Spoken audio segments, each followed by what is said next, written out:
मित्रों, नमो नमः। मैं Juli Bharti madam classes channel में आप सभी का हार्दिक स्वागत है।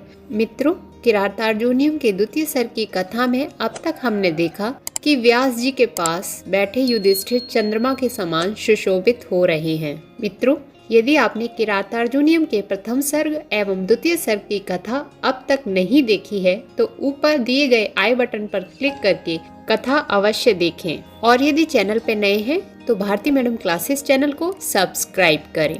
तो आइए मित्रों, किरातार्जुनीयम के तृतीय सर्ग की कथा प्रारंभ करते हैं। महर्षि वेदव्यास जी को देखकर अर्जुन, नकुल, सहदेव भी वहां आ जाते हैं और द्रौपदी, भीम, अर्जुन, नकुल, सहदेव सभी व्यास जी को प्रणाम करते हैं।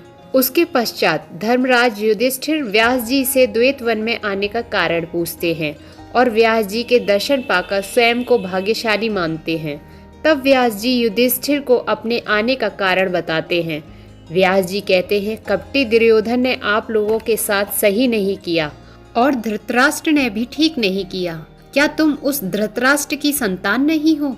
व्यास जी कहते हैं, हे युधिष्ठिर, छल द्वारा धूर्त कीड़ा में छीनी हुई राजश्री को तुम्हें युद्ध करके ही वापस लेना होगा, क्योंकि तुम्हारा शत्रु दुर्योधन पराक्रम और अस्त्र शस्त्र में तुमसे बहुत बलशाली है। इसलिए तुम्हें भी अपनी जीत के लिए कोई उपाय करना होगा, क्योंकि युद्ध में पराक्रमी एवं बलवान की ही विजय होती है। बिना युद्ध के तुम्हें तुम्हारी राजश्री नहीं मिलेगी। इसलिए मैं अर्जुन को एक सिद्धि द्वारा विजय मार्ग बताने आया हूँ।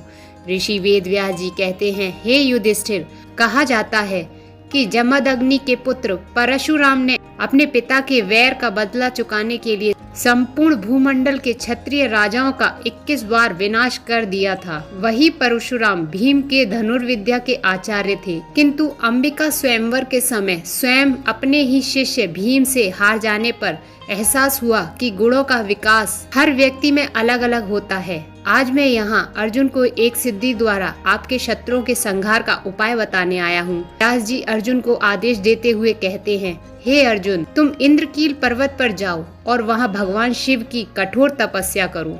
शिव के प्रसन्न होने से तुम्हें पाशुपत अस्त्र की प्राप्ति होगी, जिससे तुम अपने शत्रु भीष्म आदि का संहार करोगे। व्यास जी की बात सुनकर युधिष्ठिर अर्जुन से कहते हैं, जाओ अर्जुन, इस सिद्धि की साधना करो। तभी मुनिवर वेदव्यास जी ने परम योग्य अर्जुन को वह योग विद्या अपने तपोबल के प्रभाव से शीघ्र ही दे दी। अर्जुन को लगा कि नूतन ज्ञान प्राप्त हो गया, जिससे मानो अर्जुन की आंखें खुल गईं। महाभाग्य सूचक वेदव्यास जी अर्जुन से बोले, अर्जुन, इस योग्य विद्या से तुम्हारा तेज बहुत बढ़ जाएगा, किंतु इस योग विद्या के बारे में तुम किसी को नहीं बताना। नियम अनुसार सदा के लिए शास्त्र अस्त्र धारण कर स्वाध्याय, उपवास, व्रत एवं स्नान आदि मुनियों के सदाचारणों का पालन करना और मुनियों की तरह तपस्या में लगे रहना, किंतु हथियार तब भी धारण किए रहना। इससे तुम्हारी तेजस्विता बहुत बढ़ जाएगी। वेदव्यास जी कहते हैं, अर्जुन, मैं तुम्हें ये यक्ष दे रहा हूँ, जो तुम्हें थोड़ी ही देर में हिमालय के इंद्रकील पर्वत पर पहुँचा देगा। वहाँ तुम इंद्र को प्रसन्न करने के लिए घोर तपस्या करना। इस प्रकार कहकर महर्षि वेदव्यास जी वहीं अदृश्य हो जाते हैं। उसके बाद ही कुबेर का सेवक यक्ष वहाँ अर्जुन के पास आ जाता है और अर्जुन को प्रणाम करता है। यह देखकर युधिष्ठिर, भीम, नकुल, सहदेव और द्रौपदी अर्जुन के जाने के दुख से बहुत दुखी हो जाते हैं, किंतु चारों भाई खुद को संभालते हैं। द्रौपदी भी बहुत दुखी होती है, किंतु पुरुषों के बाहर जाते समय स्त्री का रोना अपशकुन माना जाता है, इसलिए द्रौपदी अपने आंसुओं को आंखों के अंदर ही छिपा लेती है। किंतु इंद्रपुत्र अर्जुन अपनी पत्नी के आंसुओं को महसूस कर लेते हैं। तभी भरे हुए कंठ से द्रौपदी अर्जुन से कहती हैं, अर्जुन, आप ही हो जो शत्रुओं के कपट से छीनी हमारी राजलक्ष्मी को छुड़वाओगे। इसलिए आप हमारे वियोग से दुखी मत होना, अपनी तपस्या में सफल होना। उसके बाद द्रौपदी अपने अपमान को अर्जुन को याद कराती है और अर्जुन के क्रोध को बढ़ाती हुई कहती हैं, अर्जुन, तेजस्वी पुरुष का मान चला जाना उसकी मृत्यु के समान होता है। दुर्योधन द्वारा मेरा किया अपमान तुम्हारे यहाँ से चले जाने पर मुझे और अधिक याद आएगा। यदि तुम तेजस्वी और पराक्रमी अर्जुन हो तो मुझे भरोसा है कि तुम दुशासन से अपमानित मेरे इन खुले बालों को फिर से पहले की तरह सम्माननीय कर दोगे। यदि तुम क्षत्रिय हो तुम्हारा धनुष शक्तिशाली है तो मेरे अपमान का बदला चुकाकर अपना कलंक दूर करो, इसलिए हमसे दूर होने का दुख मत करना। द्रौपदी कहती हैं, हे अर्जुन, तुम शीघ्र ही महर्षि वेदव्यास जी के आदेश का पालन करते हुए हम लोगों की मनोकामना को पूरा करो।